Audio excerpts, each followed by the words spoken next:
वो एहसास है जो आजकल हम देखते हैं।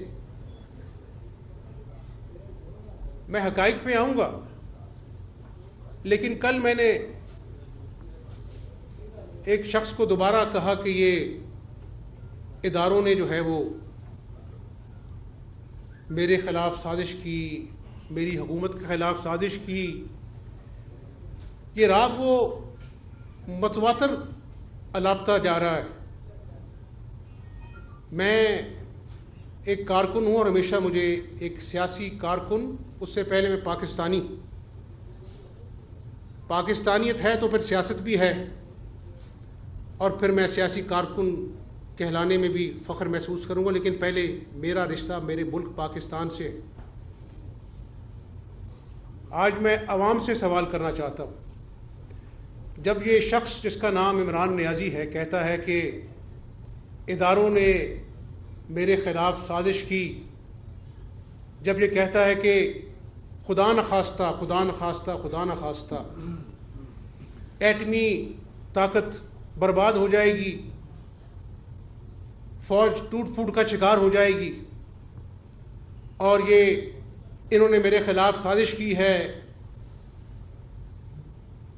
तो मैं आज आवाम से पूछता हूँ, वो जो हमारे बहादुर सपूत सियाचिन पर आज भी यख बस्ता मौसम में अपने मुल्क व कौम के लिए ड्यूटी अंजाम देते हैं,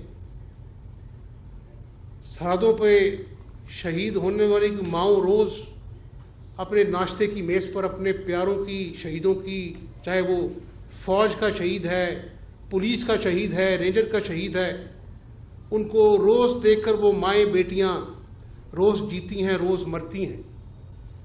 तो आज कौम ये फ़ैसला कर ले कि क्या उन शहीदों का लहू इतना सस्ता है कि ये तमाशबीनी जो कई महीनों से चल रही है, इदारों के ख़िलाफ़ जो जहर उगला जा रहा है, बैरूनी साजिश की जो कहानी घड़ी जा रही है,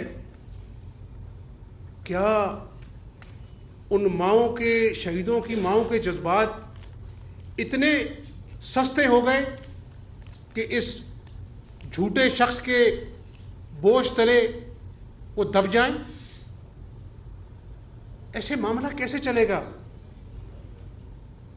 आपको याद होगा कि यही कहता था कि जी इतने हल्के खोल दो, 4 हल्के खोल दो। वो जमाली साहब उस वक्त सुप्रीम कोर्ट के चीफ जस्टिस से 4 हल्के खुल गए, फैसला सामने आ गया कि कोई धांधली नहीं हुई। इसने कहा मैं नहीं मानता। आज जब हम बैठे हैं आपसे बात कर रहे हैं कि कहता है कि सुप्रीम कोर्ट की आप अपना जो है वो कमीशन बना दें, और भाई सुप्रीम कोर्ट ने तो कहा था कि जी फलां एजेंसी जो है तहकीकात करे। आपने भरे जलसे में कहा कि ये तो